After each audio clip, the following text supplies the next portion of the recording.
Commencement is the culmination of your academic program, a time to reflect on all you have achieved, and to be able to walk across the stage together today. Along the way, you have challenged yourselves, supported one another, and developed the skills and perspective needed to help shape public policy and public service. Policy Terps have a wonderful tradition of students selecting classmates to make a few remarks. This year's graduate students selected Kiana Big Crow.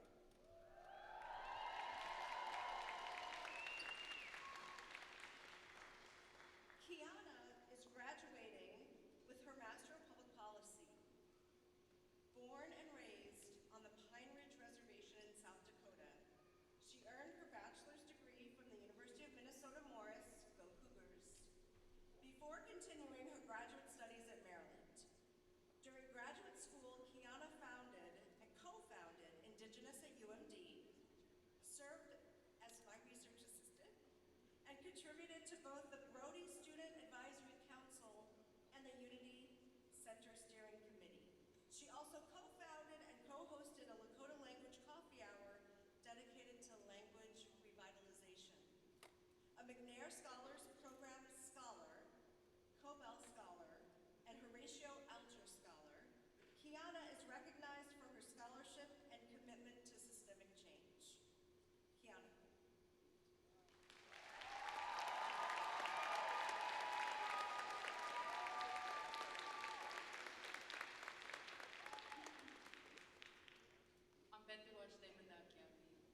Lakotia chaje kate amani me machiapi nawasuchia chaje kiana bikro machiapi.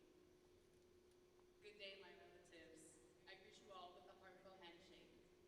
My Lakota name is Walks Against the Wind with a Smile, and my English name is Kiana Bikro.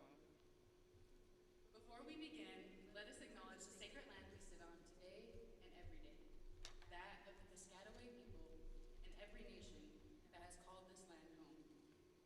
Indigenous students alike, we are still here.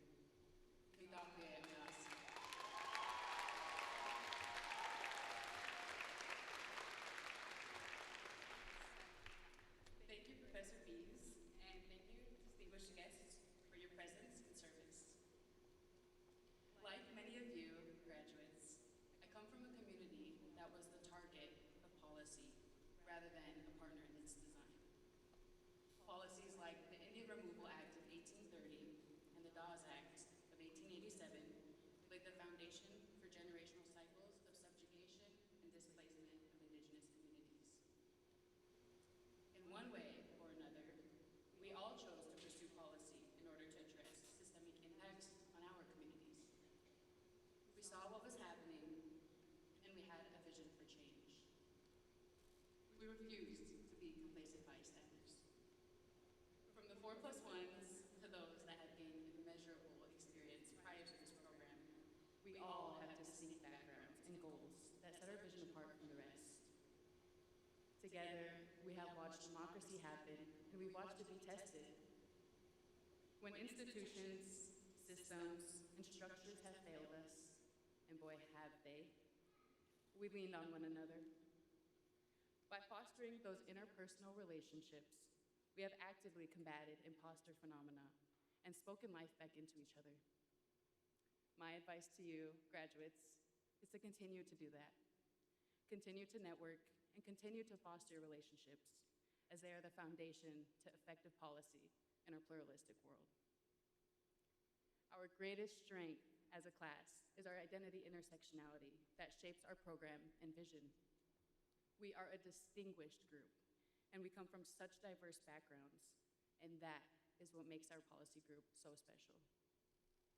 We are driving the change we want to see because of the inequities we have experienced firsthand. Many of us came into policy from seemingly unrelated fields, but each of those paths was shaped by the same goal of making a difference. Carrying forward the closing line of my high school and undergraduate speeches, and very ironically, SPP's motto, change the world, it's our policy. You will change the world, and I know that because you've changed mine. Pilamaye. Thank you.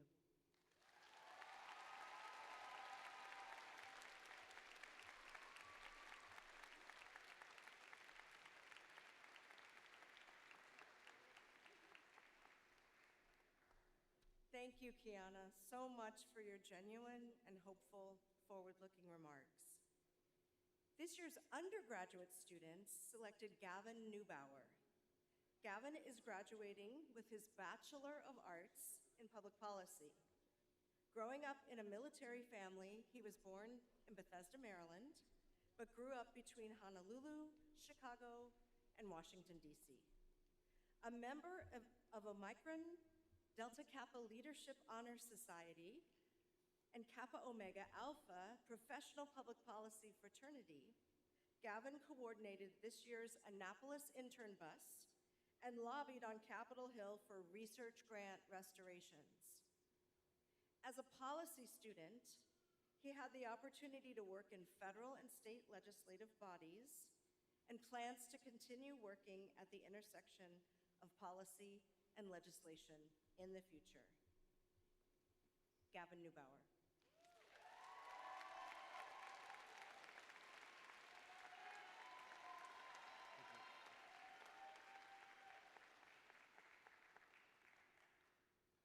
Good morning, graduates, distinguished guests, faculty and staff, family and friends. Before I talk about the importance of this moment, I want to acknowledge that I stand here today with an immense debt of gratitude. And so I want to thank my family for their guidance, my partner, Vivian, and my policy capstone group, who you know makes all the difference. Thank you to Paulina, Kaya, and Julie. I wish you all the best on your special day.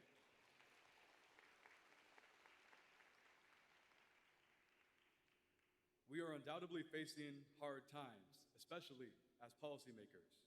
I'm sure you have all heard from the people you love the words, "It's up to you to fix the world." Leading up to this day, I feel like I've never heard it more. While those words must almost feel cliche or very cliche, I won't blame you. I roll my eyes too. I thought about the meaning of "It's up to you" a lot on the run-up to today, where we all come together the moment before we take off into our lives and careers.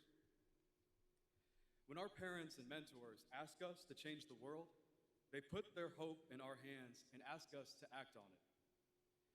We must remember that we could have been anyone in any time. We all took Policy 203. We could have lived our lives without the training to change the systems around us. And then I wonder, how many people have lived and died in factories, fields, farms, and offices, wondering if the world would ever change? The people before us were dreamers, imagining a world that could heal old wounds and better itself. And we build on great predecessors and their work to address today's failures for a better future. But without our action, there is no change.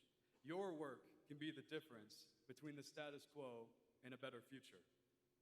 Knowing what you know and being capable of bringing people together to make the case that tomorrow could be different. But the problems that have ailed humanity are not new ones, even when they come in new forms.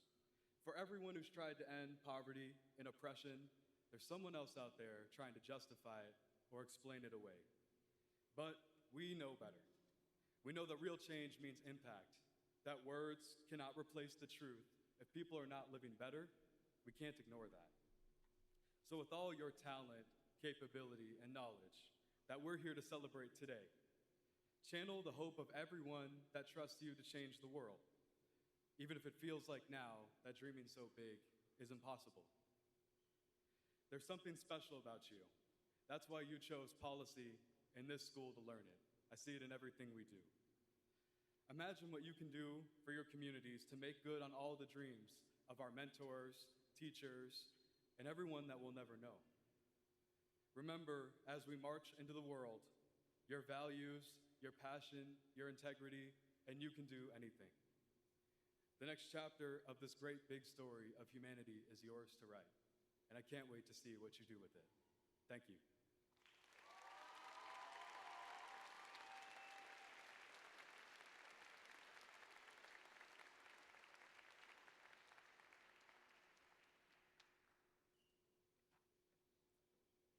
Thank you so much for those heartfelt and inspiring remarks, Gavin. It is now my honor to introduce the Dean of the School of Public Policy, Gustavo Flores Macias. As a scholar of political and economic development in Latin America, our dean earned his doctorate in comparative government from Georgetown University.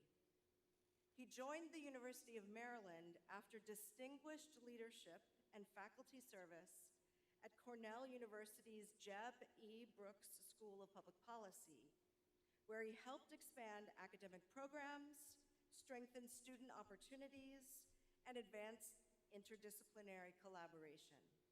He is an award-winning teacher, an accomplished author of numerous books, and a trusted policy expert who has advised organizations including the U.S. Departments of State and Homeland Security. We are so grateful he has brought his talents and leadership to the University of Maryland. I give you our dean.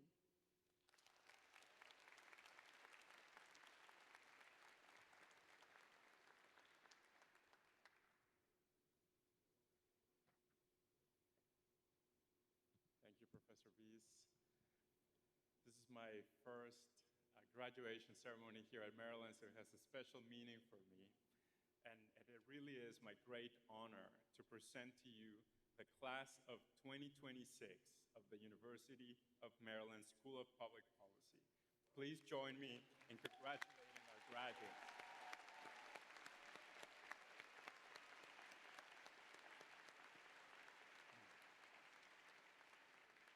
To our graduates, congratulations. It is wonderful to be here with you, celebrating all that you have accomplished during your time at the University of Maryland. To the families, friends, faculty, staff, mentors, supporters who helped make this moment possible, thank you for everything you have done along the way. So graduates, join me in thanking your loved ones and supporters who are here and those who are not able to be here with us today for everything they have done to reach this day.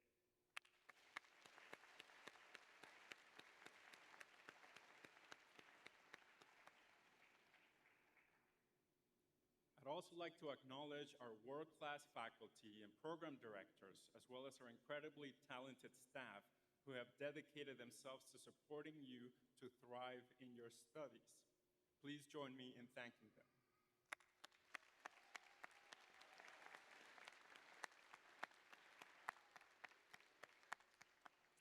And I want to express my own gratitude to the school's volunteers and commencement organizers.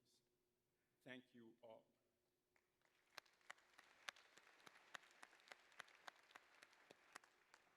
Today is a celebration of achievement, but it is also a celebration of community. No one reaches this stage alone. Graduates, over the past several years, you have spent long nights in Marshall Hall. You have debated ideas in classrooms and hallways, worked through internships and capstones, supported one another through uncertainty, and built friendships and professional networks that I hope will last a lifetime. And it feels fitting that the School of Public Policy sits between two powerful symbols of the University of Maryland's history. Rossborough Inn, the oldest building on campus, reminds us of continuation and tradition, of the generations that came before us and helped build this institution over time. Marshall Hall points us towards something else. Named for Justice Thurgood Marshall, who was unable to attend the University of Maryland because of his race, and successfully argued the historic 1954 Brown v. Board of Education case, declaring separate but equal in public schools unconstitutional. Marshall Hall stands as a reminder that institutions can change. They can expand opportunity and move closer to justice because people are willing to challenge what once seemed fixed or inevitable. Our school also carries the legacy of Nobel Prize winner Thomas Schelling, whose work reshaped how policymakers and scholars think about conflict, cooperation, deterrence, and strategic behavior. His career reflected something important about public policy at its best: the belief that rigorous thinking can help societies navigate uncertainty and avoid catastrophe. Those traditions matter because they remind us that public policy is not simply about managing systems, it is about shaping the future responsibly. And you're graduating at a time when that responsibility feels especially real. Now, the world you enter is unsettled and demanding.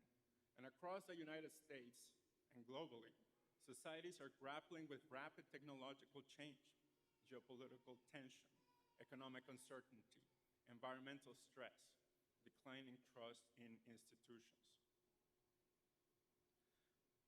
Democracies are under pressure in many parts of the world. Public debate is often polarized, and many people feel disconnected from the systems that shape their lives. These are not abstract challenges. They affect how communities function, how governments respond, and how people experience opportunity, security, and dignity in their daily lives. But I want to emphasize something important today. Difficult moments are also moments of need. They create a demand for leadership, for judgment, and for public service. And this is why your education matters. At the School of Public Policy, we have strived to prepare you not simply to criticize problems, but to work through them. Because being critical is easy. Constructive work is much harder. It is easy to point out failure and shut down opposing views. It is harder to engage those we disagree with and to build institutions that function well. It is easy to dismiss compromise as weakness.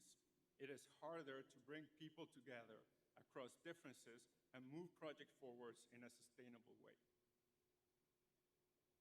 It is easy to speak in absolutes.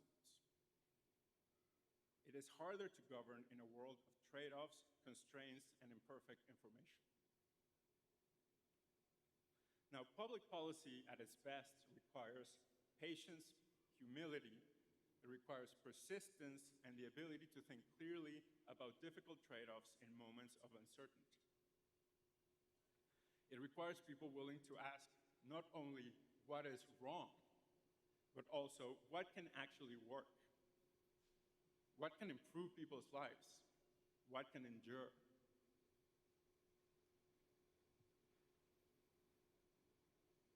And I hope this is one of the habits that you carry with you from your time here.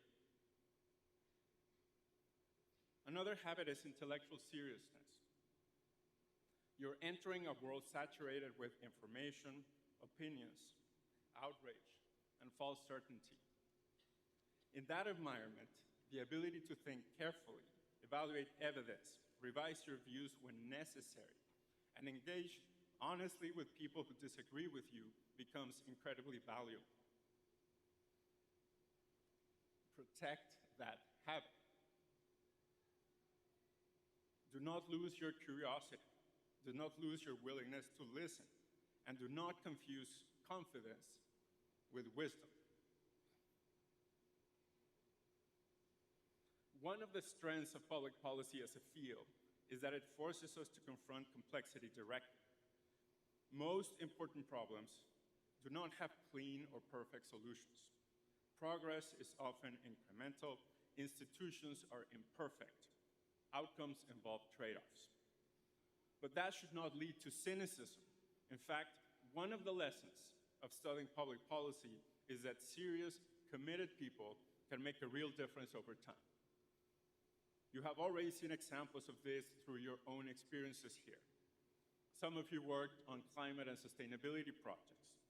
Others engaged in health policy, social policy, foreign policy, public finance, nonprofit leadership, science and technology, community development, or democratic engagement. Many of you work directly with local organizations, with state agencies, with nonprofits, policy institutions in Annapolis, in Washington, and beyond. So you have already begun contributing to the public good. And I hope you recognize that public service can take many forms. Some of you will work in government, others in nonprofits, in international organizations or academia, philanthropy, or the private sector. Some of you will work directly on policy, and others will influence it indirectly through leadership, research, innovation, or community engagement. All of those paths matter. And what matters most is not the title that you hold, but whether your work contributes in some way to building stronger institutions, to more informed decision-making, and to more resilient communities. And wherever your path takes you, I hope you remain connected to this school and to one another. The relationships you build here should not end today. Stay connected to your classmates. Stay connected to your advisors and faculty mentors. Come back to Marshall Hall. Speak to future students. Share your experiences. Help strengthen the community that helped to shape you. Universities are not simply places people pass through. At their best, they are lifelong communities of learning, service, and intellectual exchange. And beginning today, you become ambassadors for this school and for the values that it represents. You graduate from a school shaped by people who believe that ideas, evidence, and public service can change institutions and improve lives. Graduates, today we celebrate not only what you have accomplished, but what you are prepared to do. The world needs thoughtful people, it needs ethical leadership, it needs people capable of combining evidence with judgment, with principle and pragmatism, and ambition and humility. It needs people willing to do the difficult work of building, of improving, and serving. Now that work belongs to your generation. So congratulations, School of Public Policy, Class of 2026.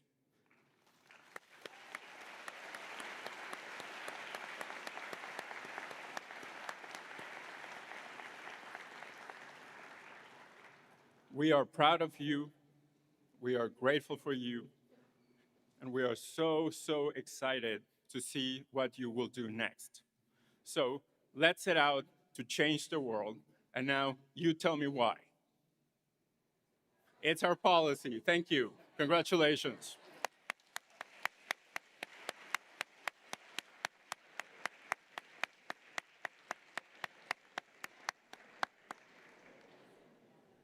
Now, it is my great pleasure to introduce today's commencement speaker, Damon Wilson. Damon is a leader whose career reflects a deep and sustained commitment to strengthening democratic institutions and advancing freedom around the world.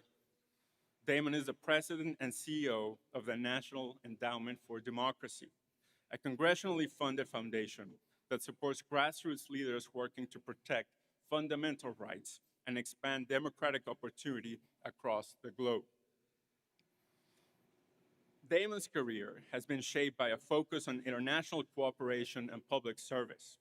He has worked at the highest levels of U.S. foreign policy, including roles at the Atlantic Council and the National Security Council, as well as the NATO headquarters in Brussels, the U.S. Department of State, and U.S. embassies in Baghdad and Beijing. He began his career with Save the Children in Rwanda, an experience that grounded his long-standing interest in democracy and human rights.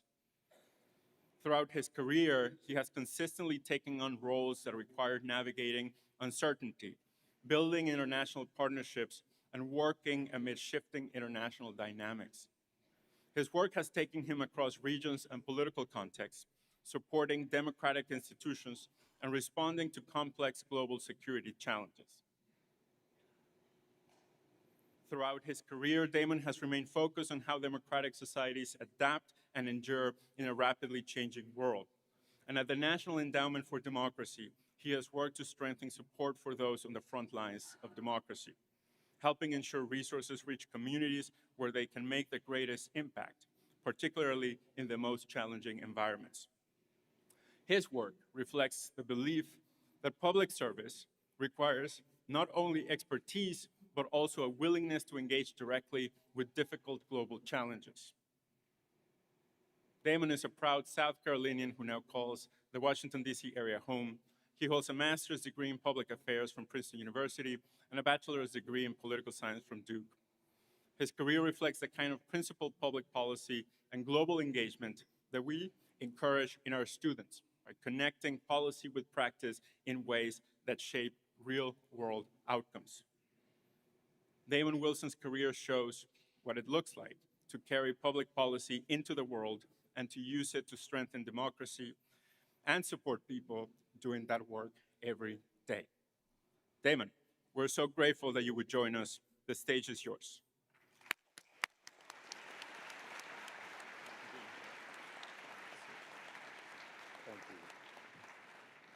Thank you so much, Dean. Kiana, Gavin, what a great start. Thank you. Thank you. Graduates, distinguished faculty, families, friends, and members of the University of Maryland Public Policy community, thank you for the honor of joining you today. And to the graduating class, congratulations.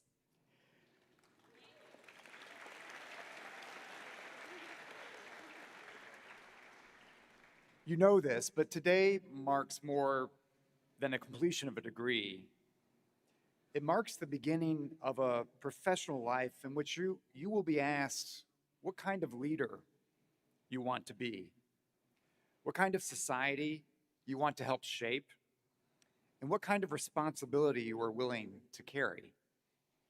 And for graduates of a School of Public Policy, those questions could not come at a more consequential moment. We're living through a period of profound uncertainty for democracy and freedom worldwide. Freedom has declined globally for nearly 2 decades straight.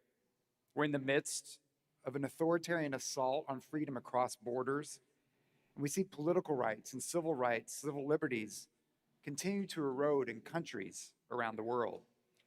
So if you spend enough time reading the headlines, it's easy to believe that the future belongs to the bad guys, the future belongs to dictators. But one of the great privileges of my life and my work has been seeing something up close very different. At the National Endowment for Democracy, we work alongside those that are on the front lines of the struggle for freedom in some of the hardest places in the world. They're journalists exposing corruption, student leaders organizing peacefully, labor activists defending workers, religious leaders protecting faith, civic groups documenting abuses, entrepreneurs building independent businesses, and coders enabling activists to communicate securely. It's ordinary citizens refusing to surrender their dignity. Many of them sacrifice everything for the cause of freedom. Some are imprisoned, some live in exile, separated from their families and homelands. Some know that speaking publicly could cost them their careers, their safety, or even their lives. And yet, they continue. Not because democracy is easy, but because the desire for freedom is deeply human. Indeed, freedom is a universal aspiration. I've sat across from activists who have spent years in prisons and still, they don't speak with bitterness, but with hope. I've met young political leaders who continue organizing after their friends were detained or even disappeared. I've seen independent journalists continue reporting even after their outlets were shut down and their equipment confiscated. And when you encounter that kind of courage, it changes your understanding of leadership. It also changes your understanding of public service. And that's one of the reasons why I felt such a strong connection between the endowment and this university. Over the years, we've had many extraordinary leaders connected to NED, such as fellows such as Professor Julio Guzman, who've come through this institution. The School of Public Policy has become an increasingly important center for serious thinking about democracy, governance, technology, and freedom in a global context. You see that through the new Global Public Policy Institute and the university's extraordinary diverse and international student body. You see it in an upcoming democracy hackathon, bringing some of our activists together with technologists. The defining challenges of your generation, technology governance, corruption, migration, conflict, economic inequality, supply chains, artificial intelligence, they'll all be shaped by whether societies remain open, accountable, and free. And while this moment may feel intimidating or disconcerting at times, you know this, and I want to tell you clearly, there is a tremendous opportunity to make a difference. This future is not predetermined. And that's what democratic change today is driven by people like yourself that are curious, courageous. The dissatisfaction of every new generation, it drives the innovation and reforms of the next. In fact, that's the power of democracy. It's the power to correct and renew itself, not through some inevitable process, but through the determination of engaged citizens and principled leaders. We see it in Gen Z protests that are helping to reshape the course of history in places like Nepal, Madagascar, and Serbia. We see it in student-led movements like the one that toppled an authoritarian government in Bangladesh, demanding accountability, transparency, and dignity from governments that assumed that young people would remain disengaged. We see it in the extraordinary citizens of Venezuela, Russia, Cuba, Iran, who continue to believe in the possibility of a freer future despite repression, censorship, and the criminalization of dissent. At NED, we work with many of these leaders directly, and what is striking is not simply their courage, it's their persistence. Authoritarian systems often try to convince people that nothing can change. But democratic movements are built on the belief that people still have agency, that institutions can be rebuilt, that societies can move forward, and that even small acts of courage can accumulate into historic change. So I learned that lesson early in my career. Right after graduating, I began my professional life in the humanitarian sector in the aftermath of a devastating conflict in the Balkans during the wars of the 90s, and later in Rwanda after the genocide. And those experiences profoundly shaped me. When you work in societies where institutions have collapsed and violence has consumed communities, you realize very quickly that human rights and freedom, these are not abstract ideas discussed only in classrooms or policy papers. They are the foundation for human dignity, for security, and peace. Those early experiences led me to the National Security Council at the White House, to NATO headquarters, but later into a broader work connecting democratic resilience with US leadership. And over time, I realized there was a consistent through line in everything I was doing. It was the connection between freedom and security, freedom and prosperity. And for too long, many people treated democracy and human rights as somehow separate from hard national interests, from foreign policy. But history tells us otherwise. Societies that protect freedoms, they're more stable, more resilient, more innovative, they're better partners for peace and prosperity. Societies that crush freedom, they export instability far beyond their borders. And that's why the defense of democracy is not simply a moral project, it is also a strategic one. But here's what I want to most leave you with today. Public service, it is bigger than government. Government matters deeply, and many of you will go on to serve in public office and public institutions. But public service also happens through civil society, through journalism, entrepreneurship, philanthropy, technology, academia, international organizations, leadership in your communities. There are so many ways to serve the public good that your responsibility is not to follow someone else's path. It's to take the tougher road of carving your own. You do not need to have everything mapped out today, but what matters is cultivating the habits of showing up with integrity, with courage, curiosity, a willingness to serve something larger than yourself. Because yes, your generation is inheriting enormous challenges, but you're also inheriting enormous opportunity. And the world needs principled leaders. It needs people who can bridge divides instead of deepening them, who combine technical expertise with a moral compass. People who understand that policy is ultimately about people. and those who are willing to defend democratic values not only when it's easy, but when it's tough. So as we mark our country, America's 250th anniversary of our own radical experiment in democracy, I am confident that those inspired by the founding ideals of this nation and a commitment to their pursuit, despite imperfections and setbacks, that they will shape a more democratic, just, and peaceful future. So as you leave here today, I hope you will carry with you a broader understanding of what that public service can mean. Maybe you'll work in government. Maybe you'll run for public office. But maybe you'll also help rebuild institutions and fragile societies. Maybe you'll strengthen independent media, design ethical technologies, support civic movements, defend human rights, or create entirely new models for solving problems for our societies. So whatever path you choose, you can remember that freedom, it's not self-sustaining. Democracy is not inevitable. In his 1982 address before the British Parliament at Westminster, the speech that helped lay the intellectual foundation for the creation of the National Endowment for Democracy, President Ronald Reagan reminded us that democracy is not a fragile flower. Still, it needs cultivating, he said. He also understood that this task would outlive our own generation. And more than 4 decades later, those words still ring true.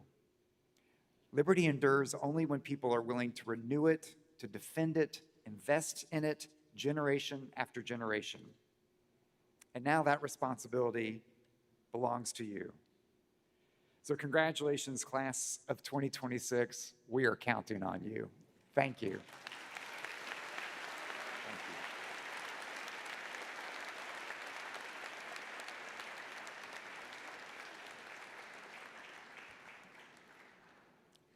On behalf of the graduating class, faculty, families, loved ones, and guests, thank you for taking the time to celebrate this milestone with us and for sharing your insight and encouragement and inspiration. Please join me again in thanking Damon.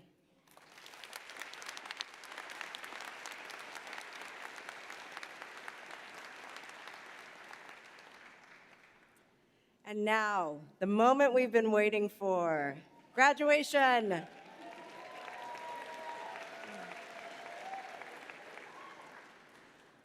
We will begin with the students who will be receiving the university's highest degree, the Doctor of Philosophy. To welcome our PhD graduates, let me please introduce the director of our doctoral program, Professor Mike Waldemariam. As a scholar of African politics with a focus on armed conflicts in the Horn of Africa, Professor Waldemariam earned his PhD from Princeton University. His work has been published in leading peer-reviewed journals, as well as in popular outlets such as Foreign Affairs, Current History, and Foreign Policy. His book, Insurgent Fragmentation in the Horn of Africa, Rebellion and Its Discontents, was published by Cambridge University Press in 2018.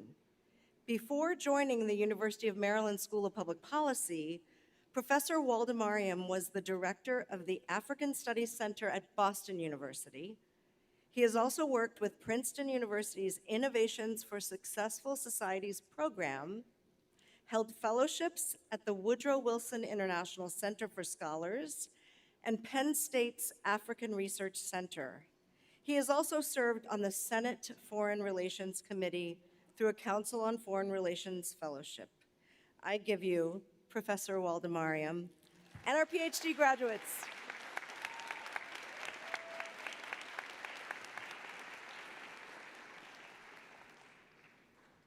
Thank you, Dr. Bees. It is my pleasure to honor our doctoral students who are graduating with their PhD in policy studies. This degree marks the culmination of many years of work at the highest level of the field. The path of the doctoral student is marked by individual dedication, producing a unique, independent contribution to knowledge.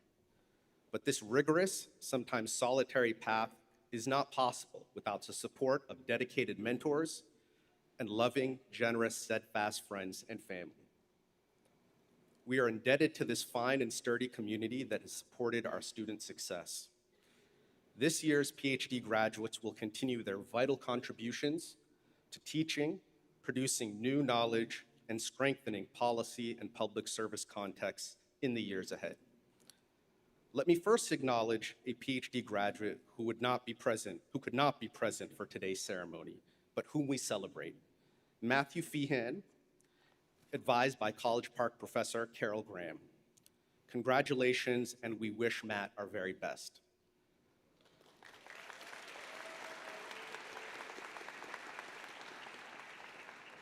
I am now happy to introduce and celebrate the PhD graduates who are with us today. Let us commence. I call to the stage Ma Afroz Chugtai.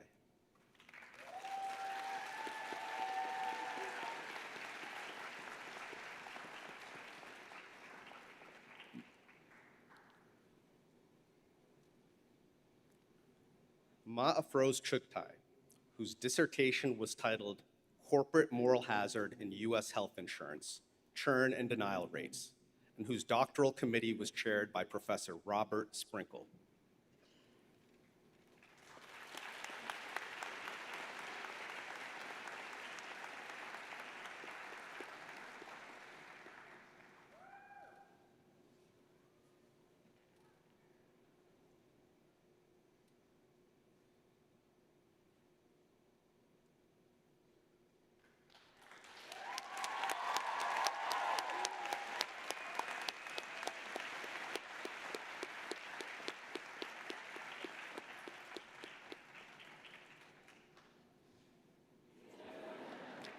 Congratulations, Dr. Chugtai.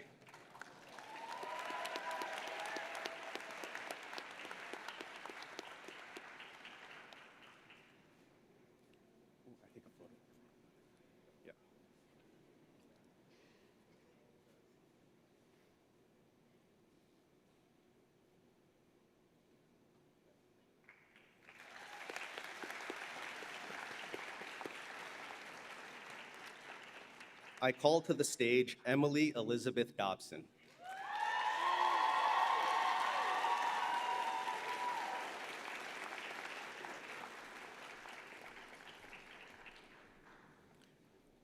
Emily Dobson, whose dissertation was titled Through the Looking Glass, Examining Social Policy Through the Child Tax Credit, and whose doctoral committee was chaired by College Park professor Carol Graham.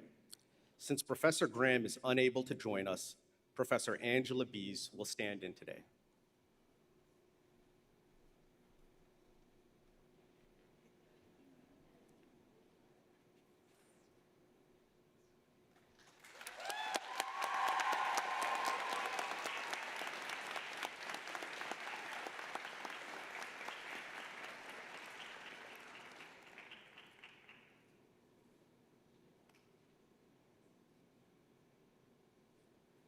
Congratulations, Dr. Dobson.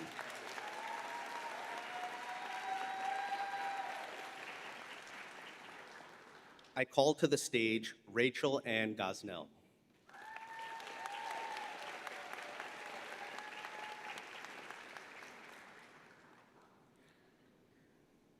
Rachel Gosnell, whose dissertation was titled The U.S. Arctic Security Dilemma, the effect of strategic choice on the development and implementation of U.S. Arctic strategies, and whose doctoral committee was chaired by Professor Nancy Gallagher. Since Professor Gallagher is unable to join us, Professor Steve Fetter will stand in today.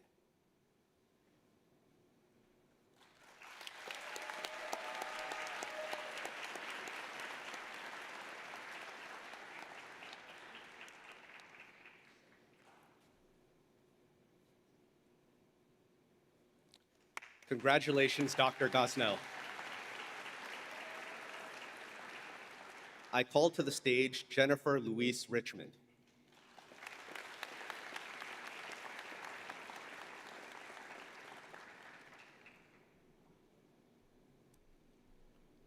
Jennifer Richmond, whose dissertation was titled Addressing Inequities in Deregulated Electricity Markets, Experimental Evidence from Washington, D.C., and whose doctoral committee was chaired by Professor Anand Patwardhan. Since Professor Patwardhan is unable to join us, Professor Lucy Chu will stand in today.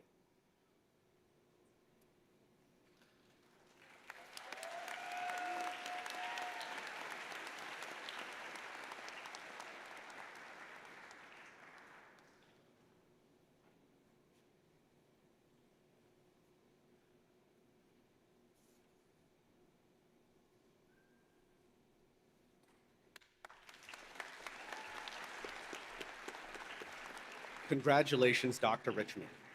I call to the stage Casey Evangelov.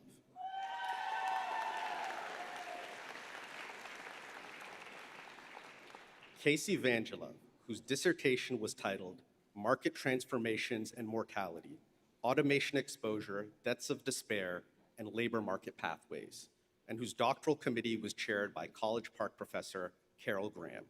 Since Professor Graham is unable to join us, Professor Peter Reuter will stand in today.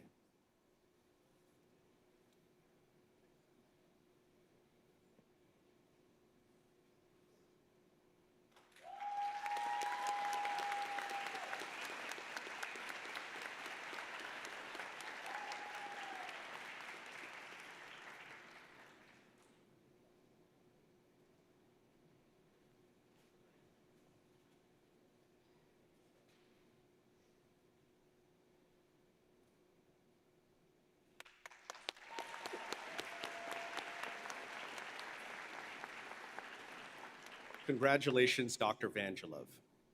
I call to the stage Saliha Wakar. It is my understanding that Dr. Wakar is not here today, but her dissertation was titled Essays on Women in the Labor Market, and whose doctoral committee was chaired by Professor Susan Parker. Let's give Dr. Wakar a round of applause.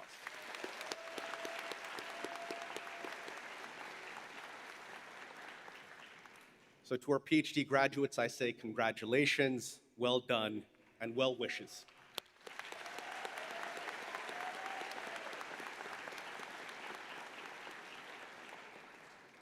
To welcome our master's graduates, let me introduce the faculty director of our Master of Public Policy program, Professor Alec Warsnob. As a scholar whose research examines sub-state conflict and the internal dynamics of armed groups, Professor Warsnob earned his PhD in political science from MIT. He is a research fellow at CISM and the author of Rebels in the Field, Cadres and the Development of Insurgent Military Power. Before joining the School of Public Policy, he worked on international assistance programs in Afghanistan and the Middle East. Professor Warsnob.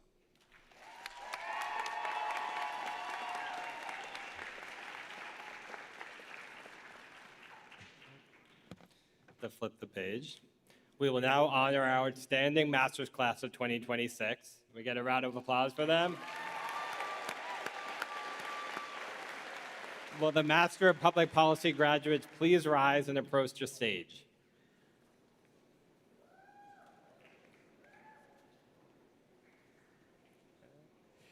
The candidates for the Master of Public Policy degree are Kiana Bigcrow,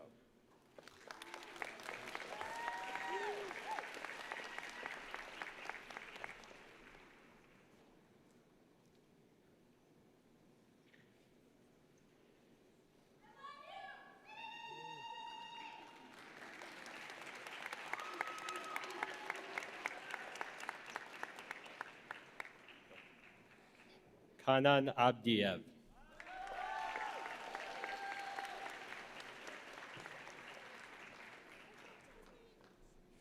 Tasneem Abdul Rahman Ulim,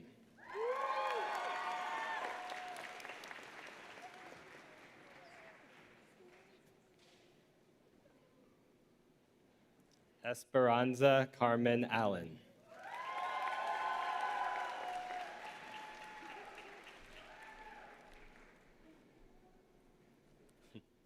Zanaya Anderson McCoy,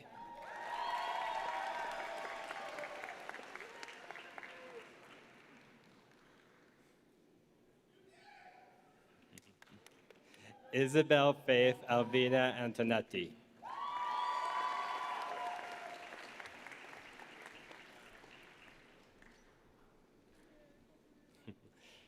Karana Aparisi,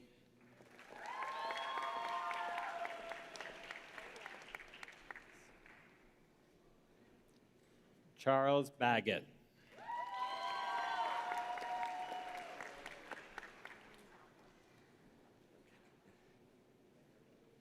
Caroline Bauk,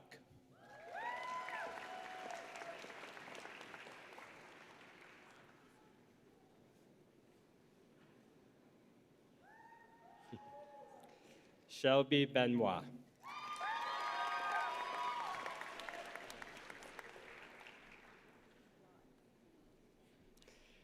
Claire Lanier Biffle.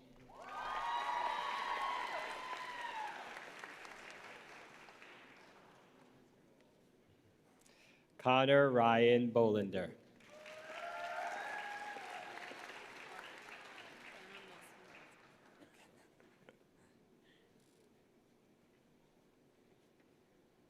Hannah Breslau.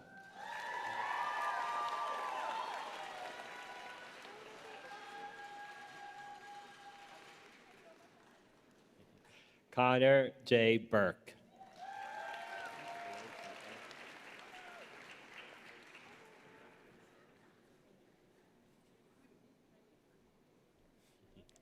Brianna Kelly Kagan.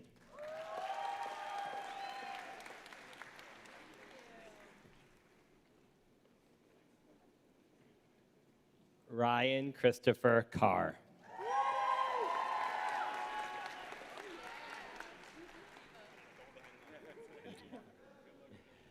Andrew Roth Cullen.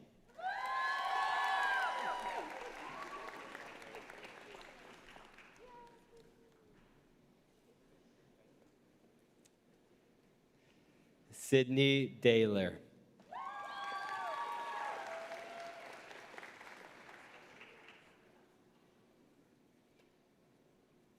Victoria Ford.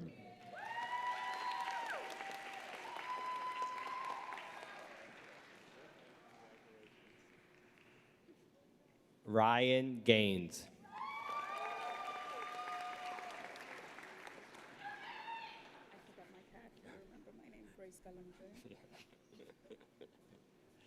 Grace Galumje.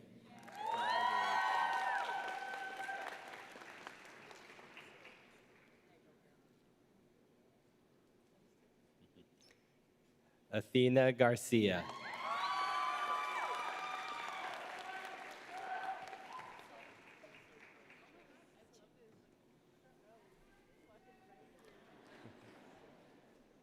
Daniela Gava Duarche.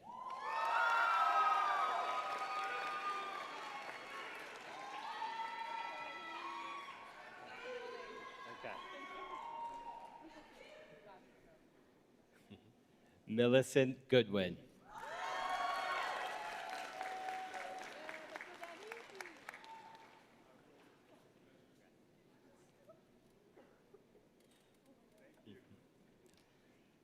Danielle Gratz.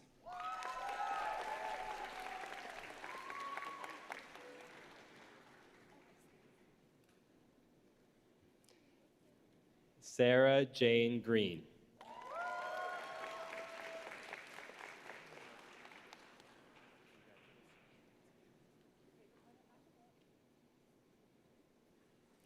Nicholas Sean Rowan Grempler.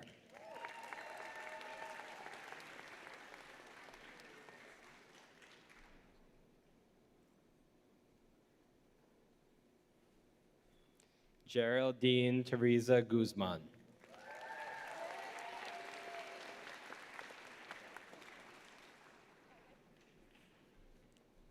Apurva Hari.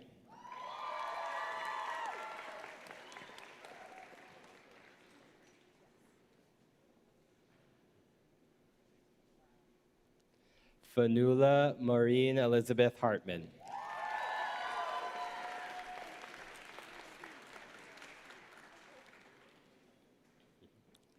Colin Hannigan Hartnett.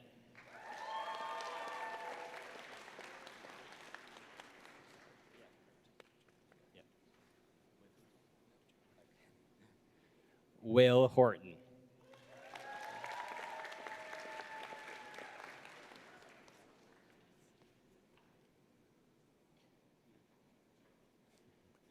Michelle Catherine Ignacio.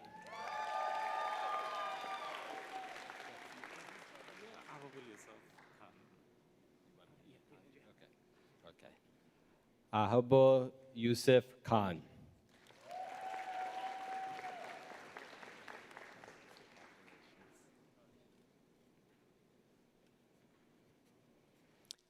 Catherine Han Lei.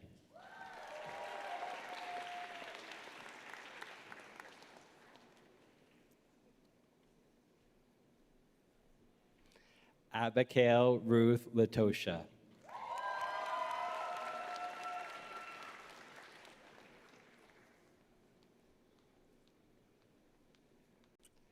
Lauren Loaf.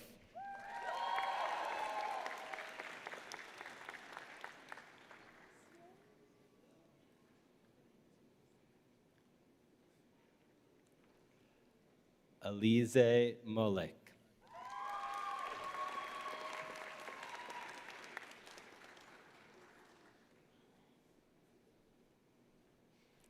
Colin Maloney.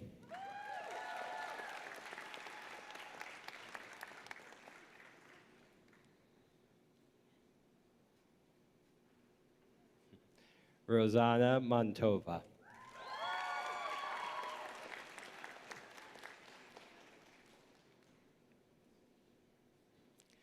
Kristen McCurdy.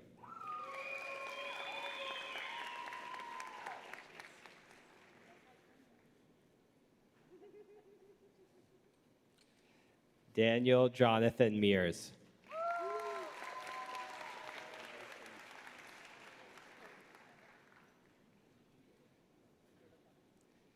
Anna Catherine Miller.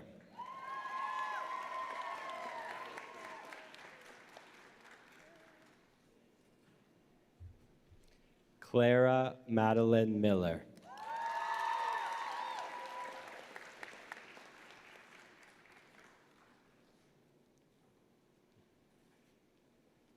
Mohammed Maisum Mortaza.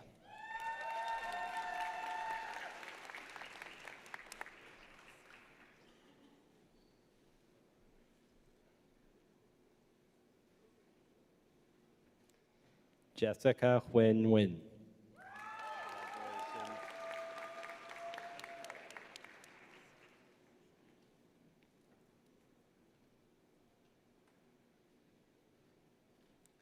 Caleb Berkeley Parkins.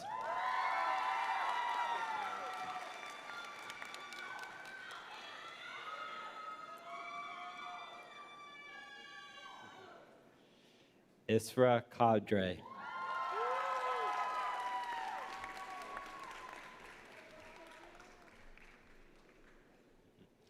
Jillian Alexandra Rodriguez.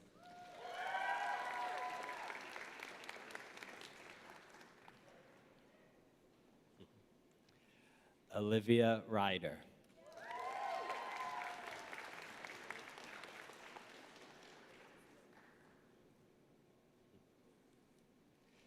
Nafisa Scott.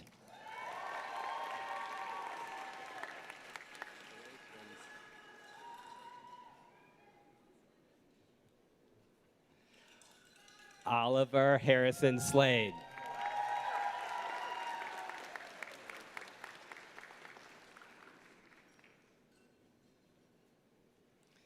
Justin Tyler Smith.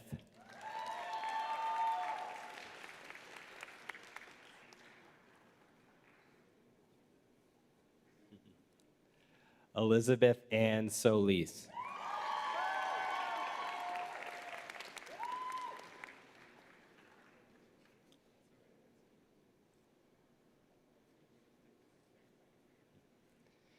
Yue Song.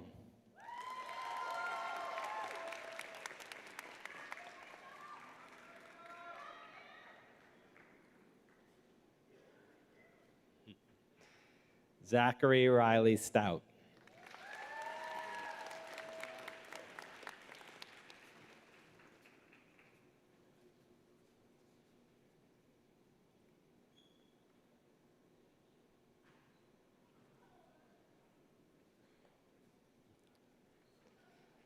Diane Talukdar.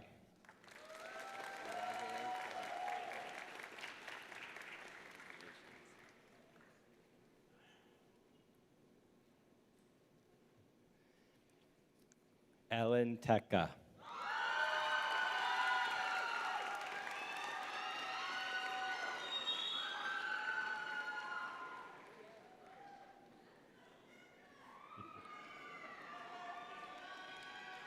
Caleb Tucker.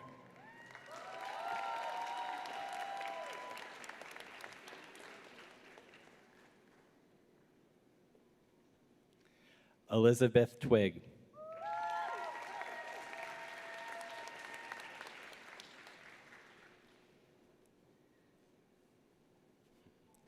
Zachary Roman Wondolowski.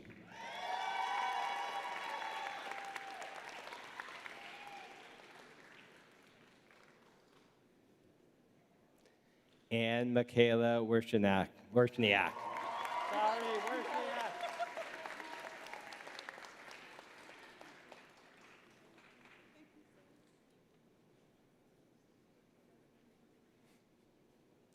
Declan Wicks.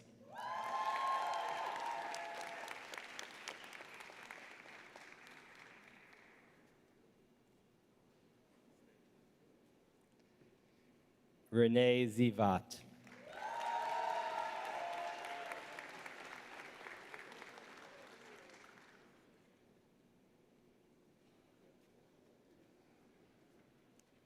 Jai.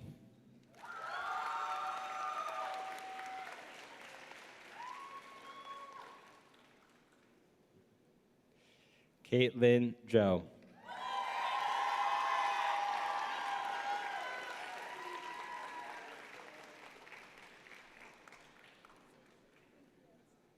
We got one more round of applause for our MVPs.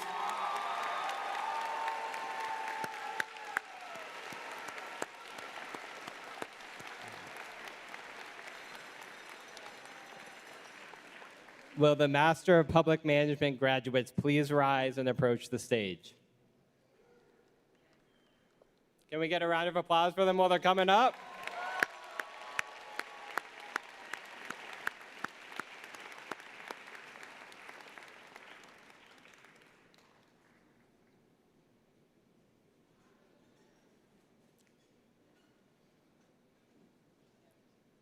The candidates for the Master of Public Management degree are Morgan Brenton,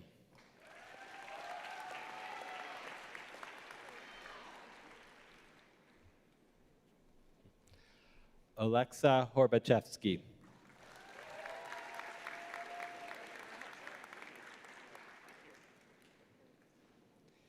Kayla Joyce,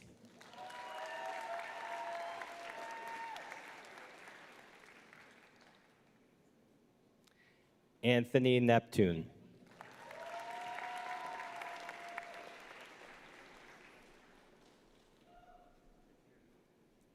Fred Rogers,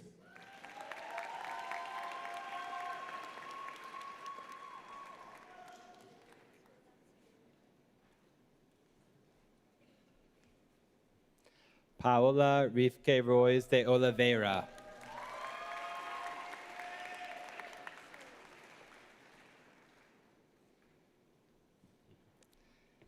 Zel Shaddai Solomon,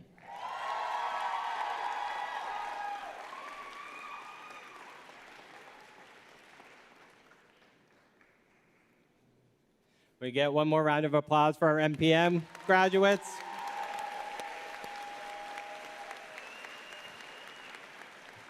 And I apologize to anybody I harmed with my pronunciations. I did my best, okay? To welcome our Master of Professional Studies in Public Administration graduates, let me introduce the Faculty Director, Professor Luke Spreen. As a scholar of state and local tax policy and fiscal administration, Professor Spreen earned his PhD from Indiana University's O'Neill School of Public and Environmental Affairs. He is the recipient of the school's 2023 Outstanding Teaching Award and Senior Fellow in the Institute for Public Leadership. Before entering academia, he worked as an economist at the U.S. Bureau of Labor Statistics. Professor Spreen?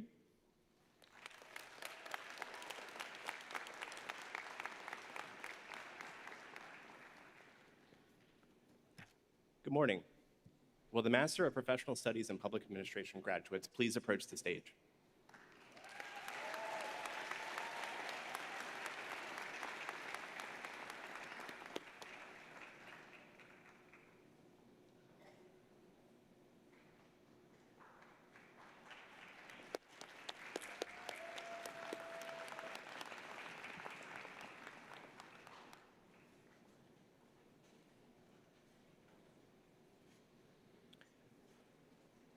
The candidates for the Master of Professional Studies in Public Administration degree are Isis Marie Barnes,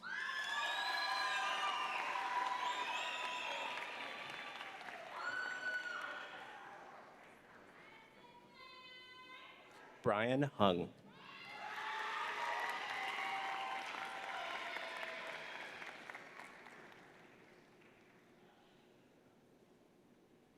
Grace Kim,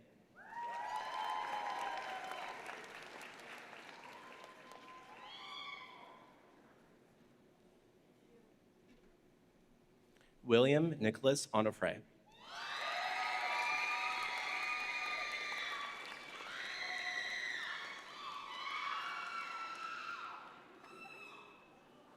Paula Perez Gonzalez,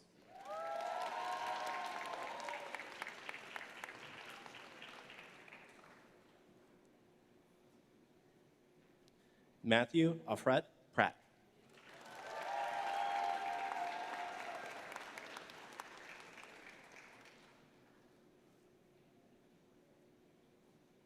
Shintong Ye,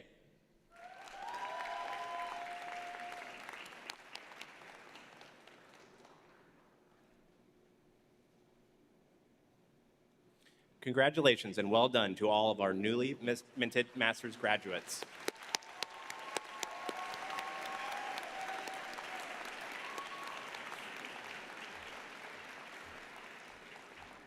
To welcome our bachelor's degree graduates, let me introduce the Director of Undergraduate Studies, Jen Littlefield. Dr. Littlefield earned her PhD from the School of Public Policy. She previously led the College Park Scholars Public Leadership Program and served as the Associate Director of the Do Good Institute. Her work is focused on leadership development, civic engagement, and public service education. Dr. Littlefield?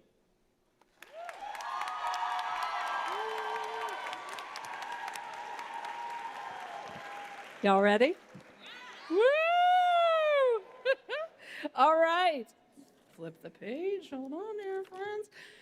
Now we get to honor our Bachelor of Arts in Public Policy class of 2026. Will you please rise and approach the stage?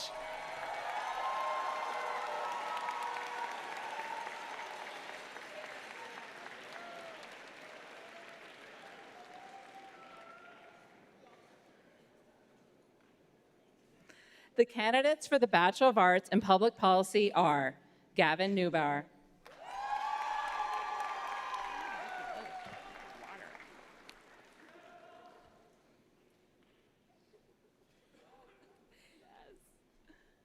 okay, Alira Oyankansola Abdullahi,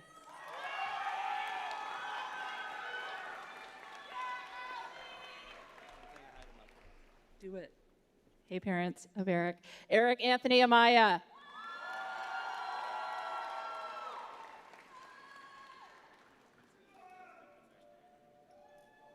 love you, Mama. I love you, Dad.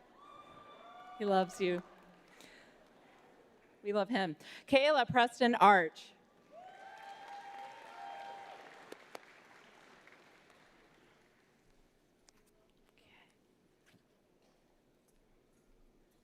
Caroline Baber.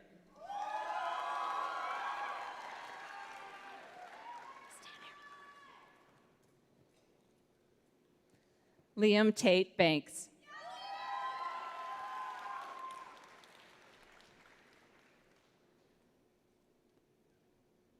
Divya Bott.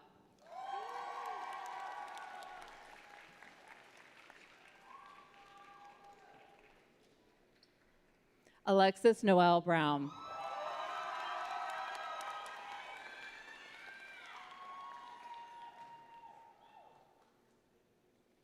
Rachel Nicole Brown. We're not going to cry. Jamil Andre Carlton.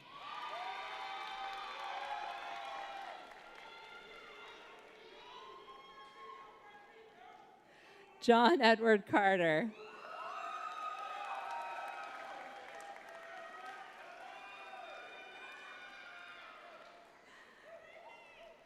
Francis Chen.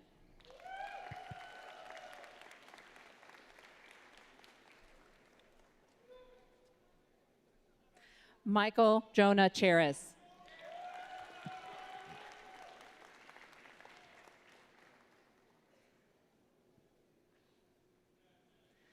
Nicholas David Crane.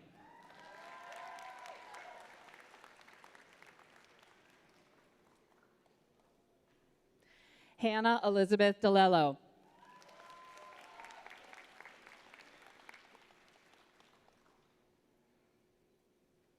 Theo Donnellan.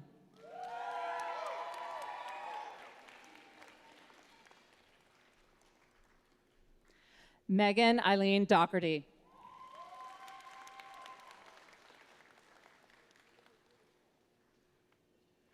Genevieve Dean Eba.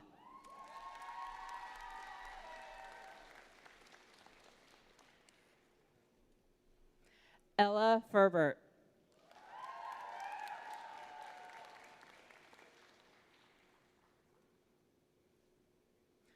Nathun Fernando.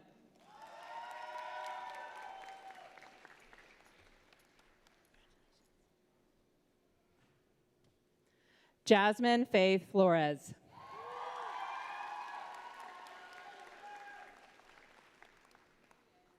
Oh, yeah. Elijah Foster.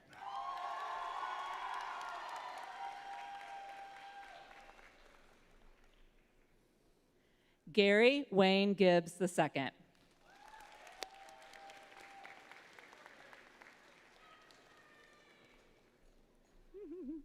Molly Goldstein.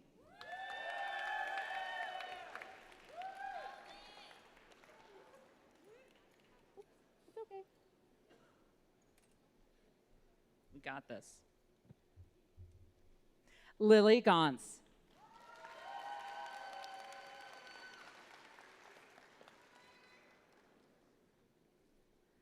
Trevor Scott Gasno.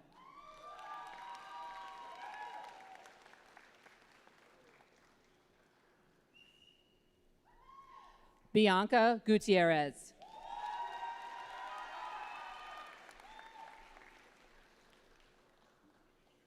Colin Hancock.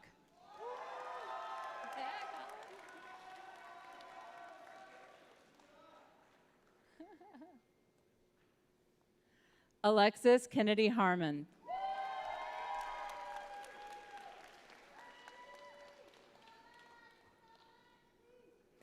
Dylan Alexander Harvey.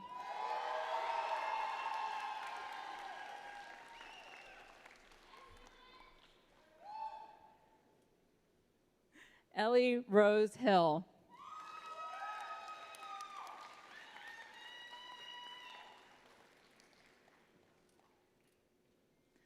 Tiffany Makibla Howard.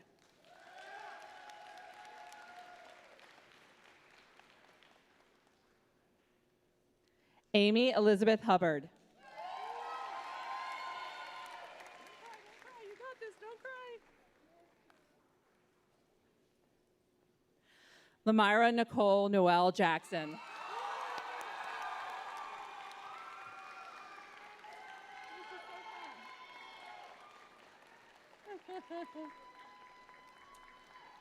I love this day. Reese Andrew Jameson.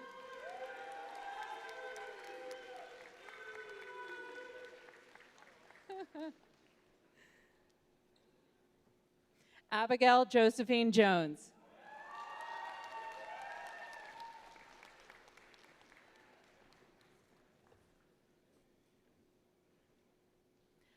Nineka Kadaba.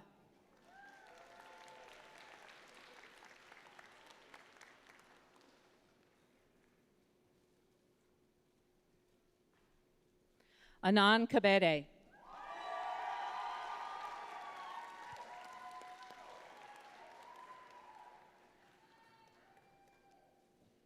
Jocelyn Dayun Kim.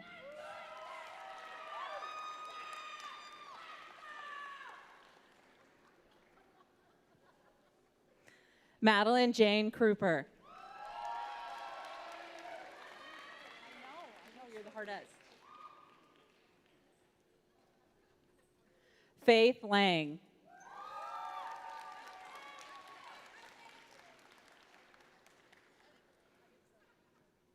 Jenna Elizabeth Linthicum.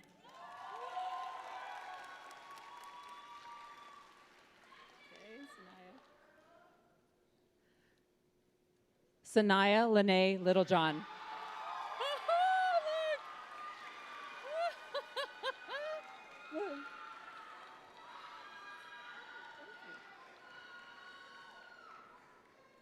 Kaya Lumpkin.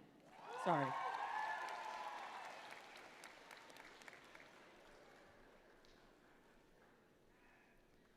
Miguel Carl Gerard Gico Macaso.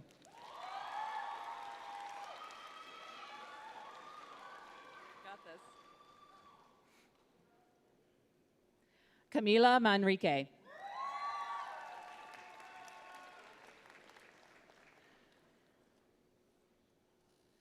Rania Markov.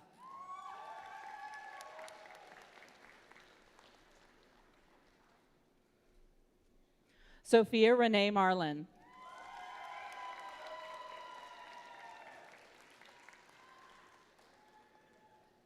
Robert Owen Marshall.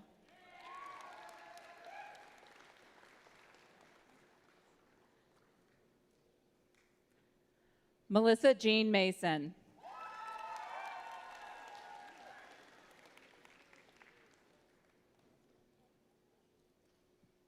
LaTroy Denise Mays.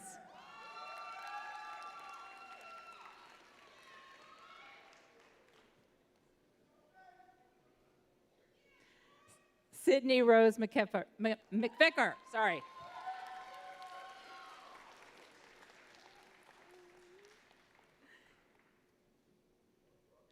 Kaylee Jeanette Mendoza Diaz.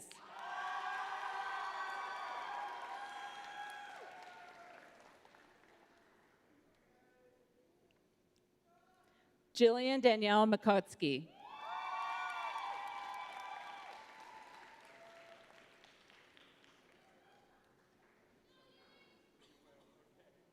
Anna Therese Matoza.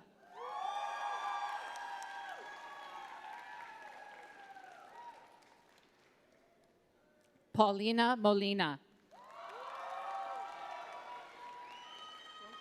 Don't cry. Joseph Thomas Moore.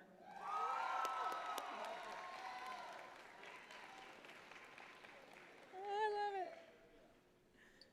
So good. Megan Ann Mulligan.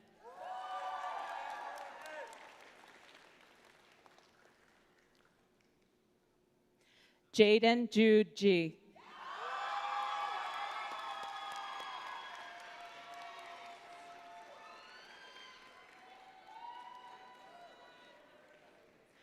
Ashna Rapal Pandaya.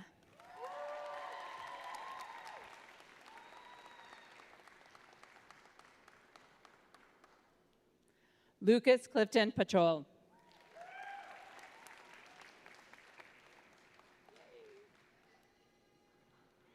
Stanella Pierre Louise.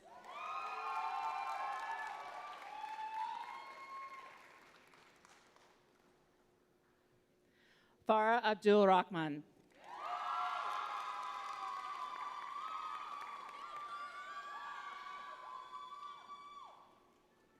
Julie Rodriguez.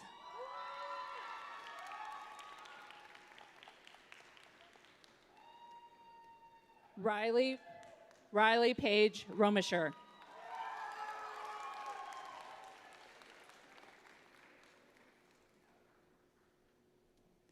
Gabriel Lee Rosella.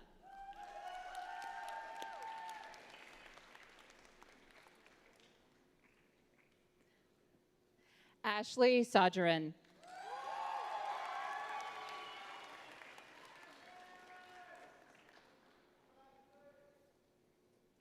Emily Grace Sakai.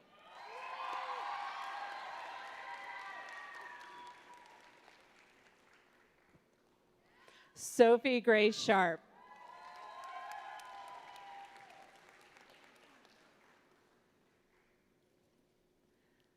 Iman Nawal Shadeya.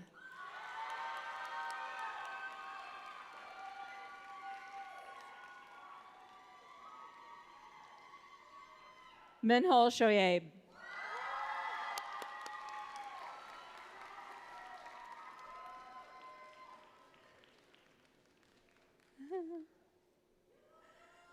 Shreya Sogal.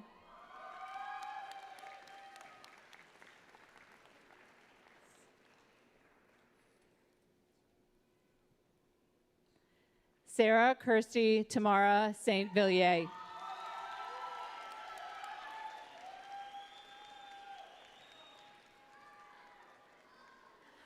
Alex Tamba.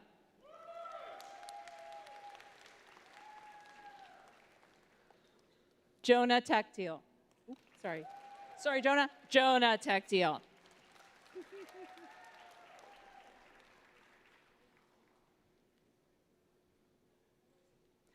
Riley Ellen Terry.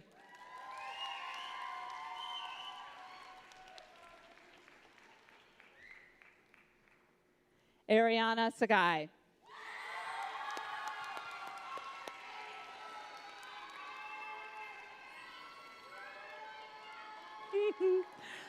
Chaltu Watkins.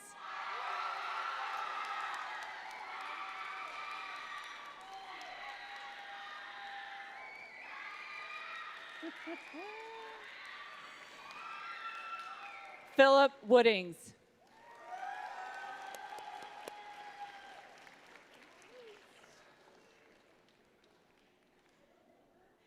Eva Yagian. Yagian.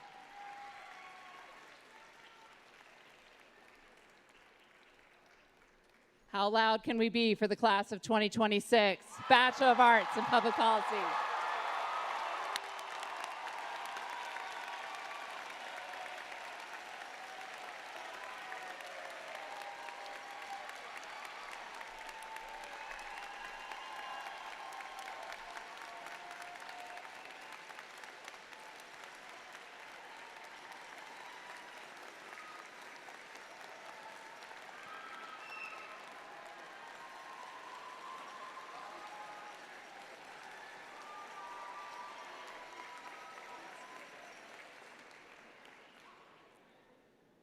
By tradition, there is one last step graduates must take before they are truly alumni. Kiana and Gavin, will you please return to the podium to lead your peers in this one last critical action? Graduates, would you please stand if you are able?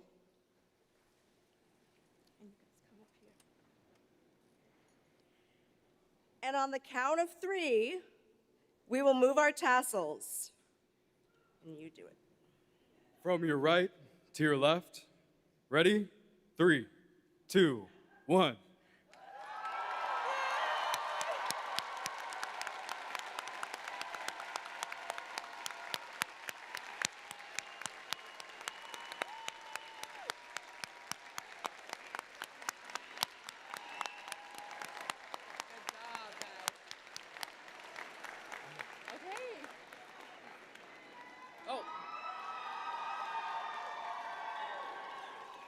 Congratulations, graduates.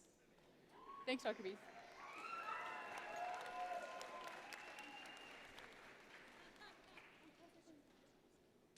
Everyone, this concludes our formal commencement ceremony.